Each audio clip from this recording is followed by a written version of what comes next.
Before I start the show, I would just really like to say the Eagles suck.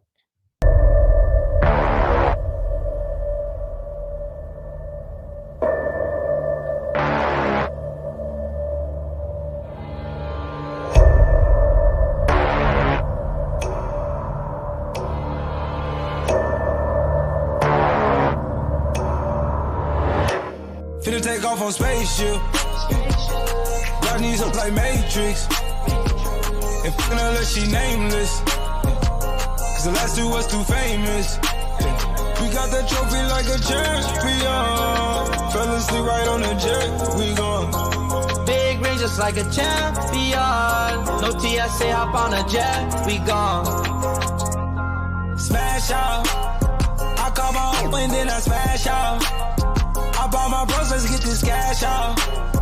I in my mind, drop the bag off, yeah. I'm going top rated, don't make no bad call.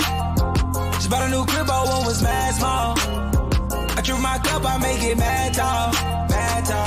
None of these songs is basic, yeah. Grease stuck in my teeth like braces, yeah. VVS's don't need LASIK, yeah. Ice out across the streets and Satan, yeah. Finna take off on spaceship, yeah. Y'all need some like Matrix. And fucking her like she nameless, yeah. Cause the last two was too famous. Welcome back to the Dynasty Decisions, everybody. I'm your host, Michael Bauer. You know me as the host of also the Dynasty Rewind and a contributor to the All About the Birds podcast, pregame show, all that good stuff. Today, we're talking about some fantasy football. How did you do this past week? Hopefully better than me. It's weird, man. For me, this whole season has just been like, I can't seem to get a grasp on any of my teams. I have these teams that look so good on paper. Like everyone after the draft, man, your team's going to be just a juggernaut. And every single week they seem to fall flat. I don't understand, but you know, then the other thing, if I'm projected to win, I lose. If I'm projected to lose, I win. I don't understand it. I really don't. But you know, hey, don't give up. If you're in a seasonal league and you're out of it, keep setting that lineup every week. You're going to keep learning. Another thing I like to tell people, you need to start setting your lineups, especially if you're in multiple leagues. As soon as the week is over, set the lineup on Tuesdays. Here's why. Something happens, you forget, you got to set lineup. Right? Right. Secondly, when you have a lineup and you're moving your guys around, you can see where your voids are. And you could see where, you know, okay, this guy's banged up. I might want to look on the waiver wire for him, maybe make a trade. See where your bye weeks are. We're going to start with buys. Week 8, light, Baltimore and the Las Vegas Raiders. That's it. So Lamar Jackson is out. Whoever they like to rush, trot out there at running back. Le'Veon Bell is out. By the way, your window to buy Rashad Bateman is gone. He looked really good in his first game this season.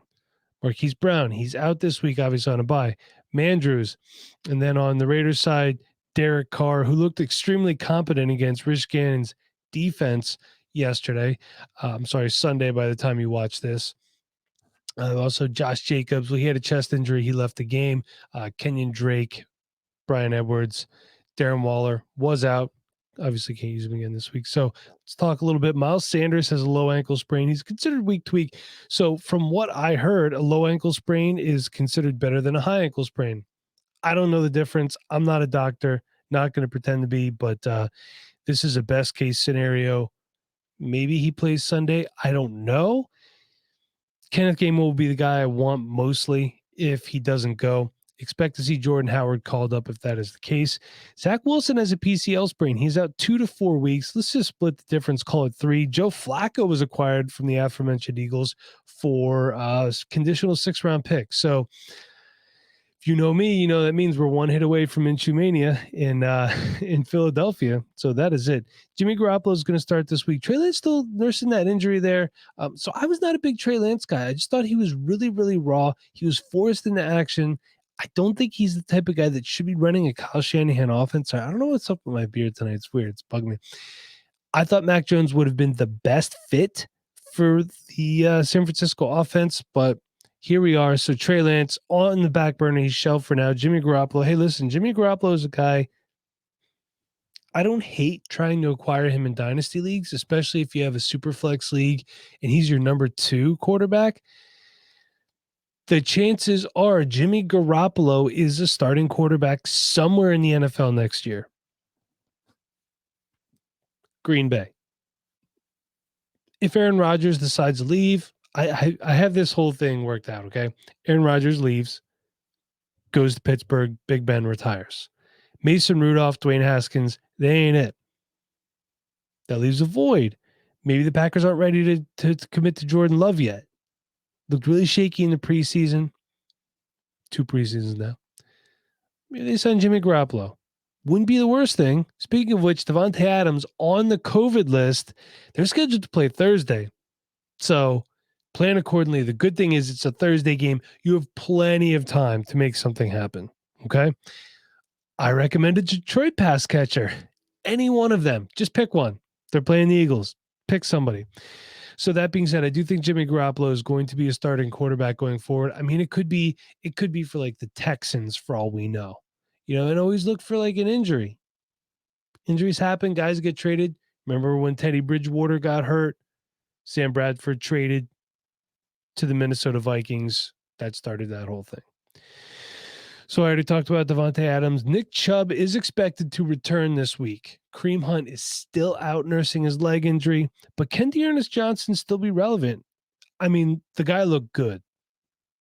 I made a joke. I said, hey, everyone's going to blow their fab money on Dearness Johnson. He's not going to get anything. I was dead wrong. 22 carries, 146 yards, 1 touchdown, 3 catches for 22 yards. So not a lot through the air, but still, I mean, he got the share of the load here, along with Dimitri Felton, who's a guy that I liked out of UCLA. He's kind of shifty, kind of tricky. I thought he projected more as a wide receiver. They've been using as kind of like a hybrid, more so of a running back.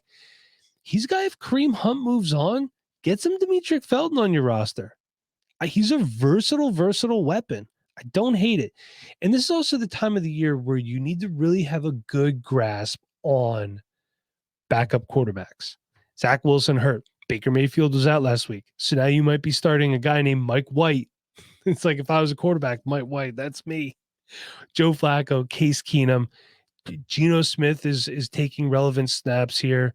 I'm watching right now, and I think Rashad Penny might have just died. No, he's back up. He took a hell of it. He somersaulted. So you really need to know backup quarterbacks. PJ Walker, because Sam Darnold was benched versus the Giants for PJ Walker. Benched. They traded for Sam Darnold and benched him. Sam Darnold might be toast. Seriously. Best case scenario for Sam Darnold, he might go get traded somewhere and be a backup. Seriously, that might be the best case scenario for him. So let's talk about the Denver breakdown. We talk about that every week. Javonte Williams, 4 carries for 20 yards. Not much yardage wise, but 6 catches, 32 yards, and a touchdown. Thank you. I started you this week. Melvin Gordon, man, this is bad. 8 carries for 18 yards. 2 catches, 14 yards, and 1 touchdown. So we're starting to shift. I mean, the touches are, again, even 10 touches. Both got a touchdown, but, Javonte Williams is the better runner. The trade deadline's coming up. As we all know, we've heard about all the Deshaun Watson BS. If you're a contending team, Melvin Gordon is a guy that you want on that team as far as real NFL. He's not a running back 1 anymore at this point in his career, I don't think. But then again, he's also not getting the full workload. So you can't be a running back 1 if you're not getting the full workload and you're not a dynamic player anymore. He's just not. Javonte Williams can do it on limited touches, averaging 5 yards a carry. A couple other running backs I want to talk about.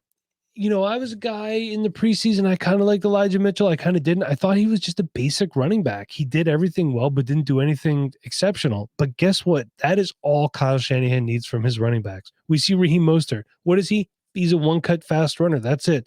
Elijah Mitchell isn't even that fast, but he's super effective. 18 carries, 107 yards, 1 touchdown, nothing in the receiving game at all. But we're talking 10.7 plus 6, 16.7 points out of a guy that you threw some fab money on. Probably rostered in a dynasty league somewhere, probably a 3rd or 4th round pick, depending on the league structure. Keep Elijah Mitchell. There is absolutely no guarantee whatsoever that Raheem Mostert is back in the 49ers locker room next year. JaMychal Hasty's there, and Trey Sermon did not get a touch. He did not touch the ball one time. A 3rd-round draft pick is losing touches to a 6th-round draft pick. That says something.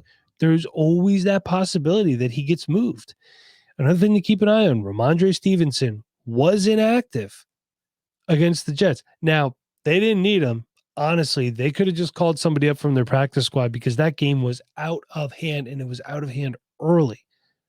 Okay. But these are things to keep an eye on. So if people are down and you are not a contending team, if they're down on Trey Sermon, if they're down on Ramondre Stevenson, buy now as cheaply as possible. Trades happen. Injuries happen. These guys become relevant. Look at how Elijah Mitchell is relevant right now. Injuries and ineffective play from the guys in front of him. And this guy is putting up 16 points. So it is really important to keep track of that. Same thing with Khalil Herbert. Didn't get a touchdown yesterday because the Bears don't know how to do that right now. But he had 18 carries for 100 yards and 5 catches for 33 yards. And I will take that any day of the week. This is a guy that was probably drafted really late, later than Elijah Mitchell in most cases, and picked up off your waiver wire in seasonal leagues. And he is getting you double-digit points. We talked about Sam Darnold. And by the way, Dante Pettis, 5 catches for 39 yards and a touchdown. Dante freaking Pettis. Strange things happen. Before we get out of here, I want to just tell you guys one thing. It is time to start looking ahead. If you're out of it and you play in Dynasty Leagues, I want to talk to you for a second about University of Arkansas wide receiver Treylon Burks. Treylon Burks, 6'3", 232 pounds. As of when I wrote this measurement down over the summer. Just want to. This is how I scout stuff. This is how we scout things over at the Dynasty Rewind. Okay, so Treylon Burks, he's a below average blocker. He's a hands catcher with soft hands. He doesn't stone hand a lot of passes. You don't have to worry about that. He's great after the catch, routinely gets open. And we're talking playing against above average competition in the SEC. Again, he plays for Arkansas. Hasn't really ever had good quarterback play either. Will he be nationally under the radar because he went to Arkansas? He was. Now he's not. Guaranteed everybody knows who Treylon Burks is now. Okay? He plays all over the field, and he has fantastic body control and situational awareness. Treylon Burks most likely is going to be a first-round draft pick in the NFL draft next year. He should be. If not, that is a crime. I see a lot of Javonte Adams in him. Big, physical, can do a little bit of everything, does it really well. This is a guy you need to have on your radar. Okay? Get the name Treylon Burks in your head. Stay tuned because I'm going to be giving you more good tidbits like that. And you know what? They say go Birds to end us, but I'm going to end it like this. No one likes us. We don't care. I'll see you next time, everybody.